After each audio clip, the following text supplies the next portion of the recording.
இன்றைக்கி காலையில் எங்கள் வீட்டில் வெண்பொங்கல் செய்ய போகிறோம். அதை நம்ம ஸ்டைலில் எப்படி செய்யலான்னு பார்க்கலாம். ஒரு 3 ஸ்பூன் அளவு கடலெண்ணெய் ஊற்றிருக்கேன். எண்ணெய் நல்லா சூடாகட்டும்.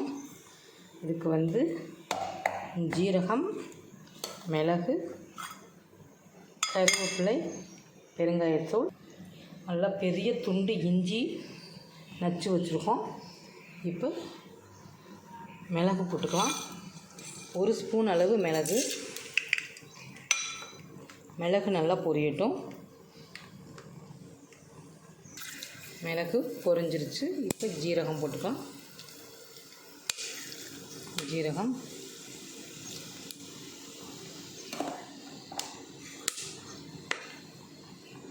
அடுத்து கருவேப்பிலை, பெருங்காயம்,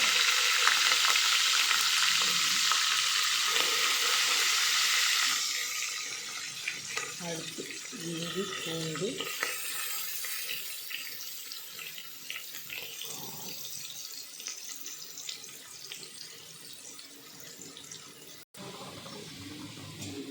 இப்போ தண்ணி ஊற்றிக்கலாம். நான் 2.5 உலக்கு எடுத்திருக்கேன். அதுக்கு 5 உலக்கு தண்ணி ஊற்றிருக்கேன்.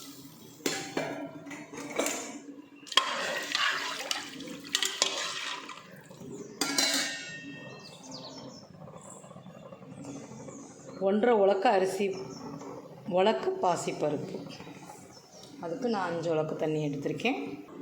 இது 1.5 உலக்கு அளவு ரேஷன் பச்சரிசி,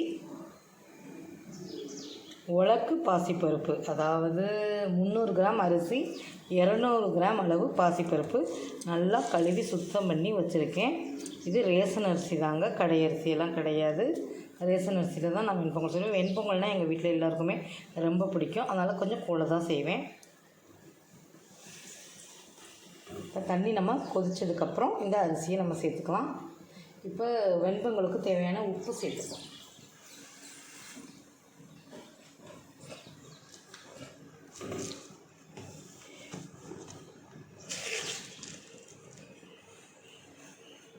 இப்போ வெண்பொங்கலுக்கு தேவையான உப்பை சேர்த்துக்கலாம். நல்லா கொதிக்கட்டும். கொதித்தோன்னா அரிசி சேர்க்கலாம். இது 200 கிராம் அளவு பாசிப்பருப்பு. 1.5 உலக்கு அரிசிக்கு 200 கிராம் பாசிப்பருப்பு போடுவேன். ஏன்னா பாசிப்பருப்பு அதிகமாக சேர்த்தா தான் நல்லா டேஸ்ட்டாக இருக்கும் பொங்கல். நெய்யிலே நம்ம தாளிக்கணுங்கிறது இல்லை. ஃபஸ்ட்டு நம்ம எண்ணெயில் ரீஃபைண்ட் ஆயிலாக இருந்தாலும் சரி, கடலெண்ணெயாக இருந்தாலும் சரி, எண்ணெயில் நம்ம இந்த மிளகு, சீரகம், இஞ்சி, கருவேப்பிலை எல்லாம் போட்டு தாளிச்சிட்டு நம்ம முந்திரி பருப்பு அதெல்லாம் லாஸ்ட்டாக நம்ம எல்லாம் பொங்கல்லாம் செஞ்சு முடிச்சதுக்கப்புறம் நெய்யில் முந்திரி பருப்பை வறுத்து சேர்த்துக்கணும். நெய் ரொம்ப ஊற்றணும்னு தேவையில்லை. நெய் ரொம்ப ஊற்றினாலும் நம்மளால் சாப்பிட முடியாது, திகட்டும். அதனால் எண்ணெயில் நீங்கள் தாளிச்சிருங்க. லாஸ்ட்டாக நெய்யில் முந்திரி பருப்பை வறுத்துட்டு லாஸ்ட்டாக 1 ஸ்பூன் நெய்யை ஊற்றினா போதும். சூப்பராக இருக்கும் பொங்கல். என்னோடய ஸ்டைல் பொங்கல் இதாங்க. இப்போ நல்லா கொதிச்சிருச்சு. இப்போ அரிசியை சேர்த்துக்கலாம்.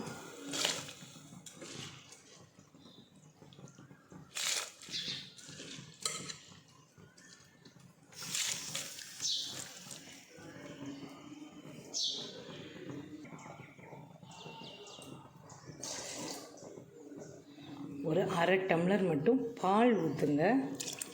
சூப்பராக இருக்கும் பொங்கல் டேஸ்ட்டாக. இந்த சீக்ரெட்டு யார்கிட்டையும் சொல்லிடாதீங்க. நீங்கள் பொங்கல் செய்யும்போது இந்த மாதிரி 1/2 டம்ளர் பால் ஊற்றி செஞ்சு பாருங்கள். ரொம்ப டேஸ்ட்டாக இருக்கும். இப்போ 1/2 டம்ளர் பால் ஊற்றியாச்சு. உப்பெல்லாம் போட்டாச்சு. இப்போ நம்ம குக்கர் விசில் போட்டு மூடி வச்சிடலாம். குக்கர் மூடி போட்டு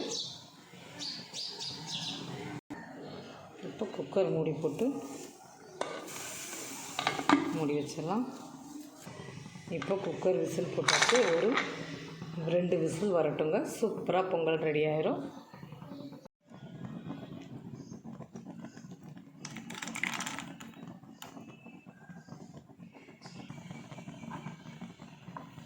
நல்லா முந்திரி பருப்பை வறுத்தாச்சு.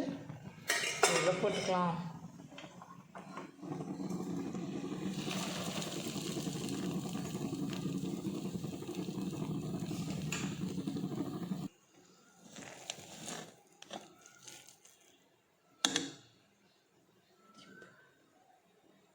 ஒரு 2 ஸ்பூன் அளவு நெய் அப்படியே ஊற்றலாம். அவ்வளோதான். இப்போ நல்லா கிண்டிக்கலாம்.